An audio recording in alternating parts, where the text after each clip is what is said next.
पति और पत्नी का रिश्ता दोस्ती का रिश्ता होना चाहिए। बाबा साहब डॉक्टर अंबेडकर ने ये बात ज़रूर माता रमाबाई के साथ अपने प्यार भरे दोस्ताना रिश्तों को देखते हुए ही कही होगी।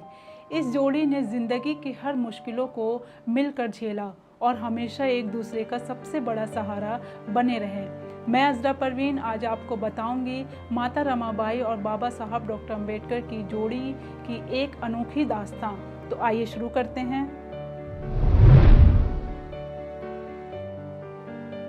डॉक्टर अंबेडकर अपनी जीवन संगिनी रमाबाई अंबेडकर को प्यार से रामू कहकर पुकारते थे और उनकी रामू उन्हें साहिब कहकर बुलाती थी। दोनों ने 27 सालों तक जीवन के सुख दुख सहे, दुख ज्यादा सुख बहुत कम।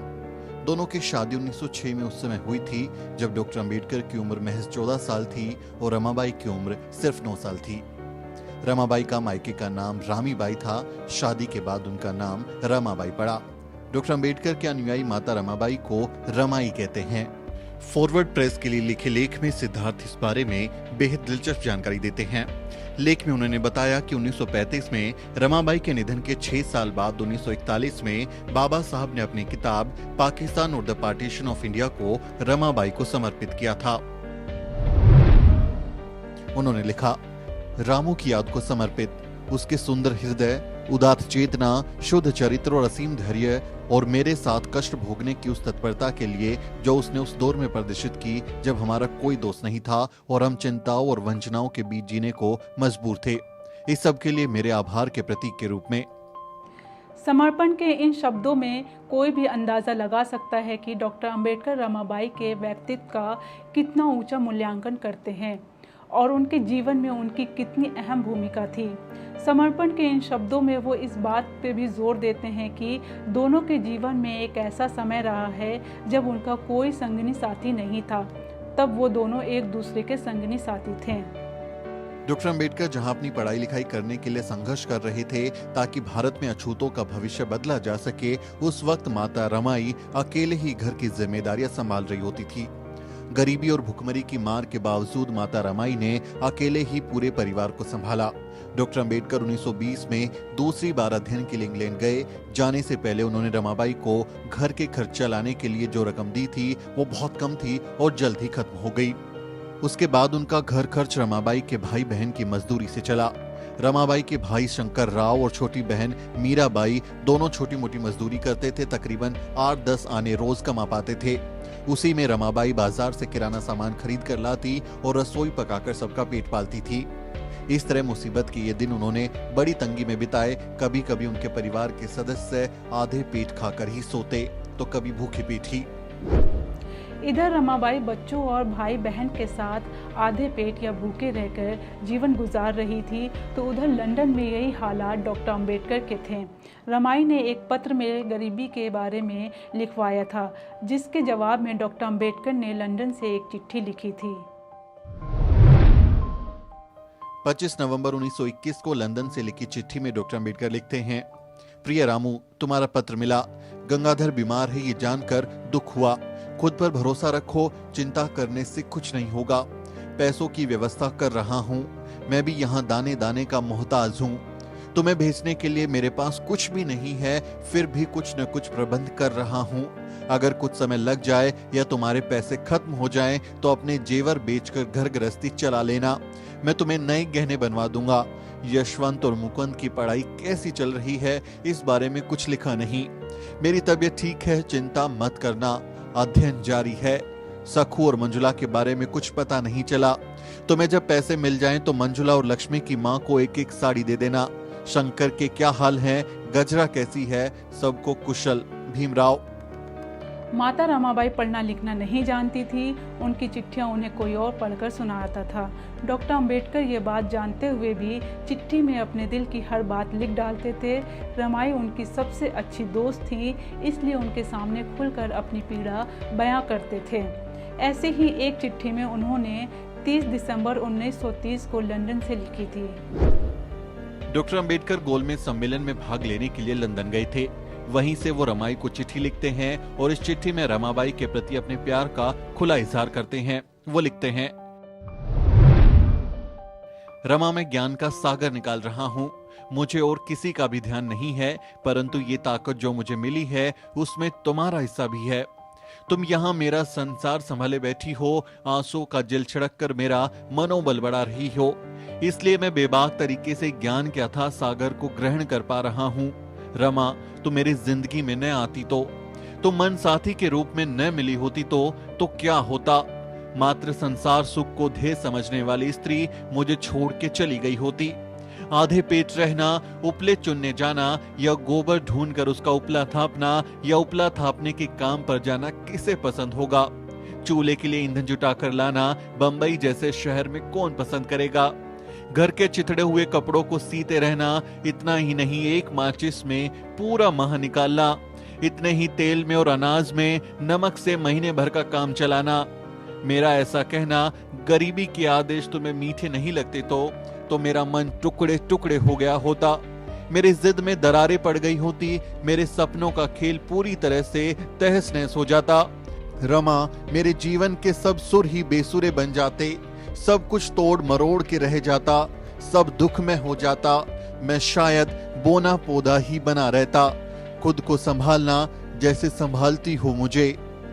रमाबाई और डॉक्टर अंबेडकर ने एक साथ मिलकर समाज के लिए कितना कुछ सहा, उसका जिक्र उन्होंने बहिष्कृत भारत के एक संपादकीय में भी किया है।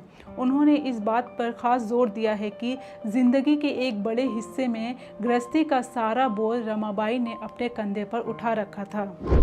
जब डॉक्टर अंबेडकर विदेश में पढ़ाई करके वापस आए तो भारत में अछूतों की समस्याओं को हल करने के लिए जुट गए। वो सामाजिक कामों में इस कदर लग गए कि उनके 24 घंटों में से आधा घंटा भी रमाबाई को नहीं मिल पाता था। रमाबाई उस वक्त भी गृहस्थी का सारा बोझ अकेले उठाती थी। बस फर्क ये था कि अब बाबा साहब डॉक्टर अंबेडकर आर्थिक सहायता करने की स्थिति में थे।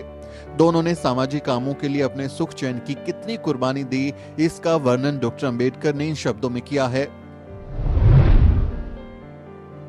कोड़ी का फायदा न होते हुए जिसने 1 साल तक बहिष्कृत भारत के 24-24 कॉलम लिखकर जन जागृति का काम किया और उसे करते समय जिसने अपने स्वास्थ्य, सुख, चैन और आराम की चिंता न करते हुए अपनी आंखों की बाती बनाया। इतना ही नहीं, इस लेखक यानी डॉक्टर अंबेडकर के विदेश में रहते समय जिसने यानी रमाई ने रात दिन अपनी गृहस्थी का भार संभाला और आज भी वो संभाल रही है। अपने सिर पर गोबर के टोकरे ढोने के लिए जिसने आगे पीछे नहीं देखा, ऐसी अत्यंत ममतामयी, सुशील और पूज्य पत्नी के संपर्क में जिसे 24 घंटे में आधा घंटा भी साथ बिताने को नहीं मिला। ये संपादकीय बहिष्कृत भारत समाचार पत्र के 1 वर्ष पूरे होने पर 3 फरवरी 1928 को बहिष्कृत भारत का ये रण क्या लौकिक रण नहीं है शीर्षक से लिखी गई थी। इस संपादकीय में डॉक्टर अंबेडकर ने रमाबाई को ममतामयी के रूप में देखा था और उन्हें पूज्य जीवन संगनी के रूप में याद किया। साथ ही इस बात पर दुख जताया कि कैसे ऐसी पत्नी के साथ कुछ घंटे भी बिताने के लिए उनके पास समय नहीं था, जिसने सारी जिंदगी बहुत कष्ट उठाए और असीम कुर्बानियां दी। माता रमाबाई गोबर के उपले बनाकर बेचती, लकड़ियां बीनती और किसी तरह अपने बच्चों का पेट पालती। ये सब उन्होंने डॉक्टर अंबेडकर के बिना ही अकेले ही सहना पड़ा। माता रमाई और बाबा साहब ने अपने 4 बच्चों को खो दिया और इस दर्द ने इस जोड़ी को भीतर तक तोड़ दिया। रमाबाई और डॉक्टर अंबेडकर ने 3 पुत्र और 1 पुत्री को खोया। जब वे अमेरिका में अध्ययनरत थे तब उनके पुत्र गंगाधर की मृत्यु हुई थी। उसके बाद यशवंत का जन्म हुआ, फिर रमेश, इंदु और राजरत्न का जन्म हुआ। लेकिन बाद में ये तीनों बच्चे भी काल के गाल में समा गए। 4 बच्चों की मौत ने रमाबाई और डॉक्टर अंबेडकर को भीतर से तोड़ दिया। दोनों तड़प उठे और दुख के अथाह सागर में डूब गए। इसकी मार्मिक अभिव्यक्ति डॉक्टर अंबेडकर द्वारा अपने मित्र दत्तोबा पवार को लिखे पत्र में हुई है। यह पत्र अंतिम संतान राजरत्न की मृत्यु के बाद लिखा गया है। इस पत्र में डॉक्टर अंबेडकर लिखते हैं, पुत्र निधन से हम दोनों को जो आघात पहुंचा है उसे अति शीघ्र भूल पाना संभव नहीं।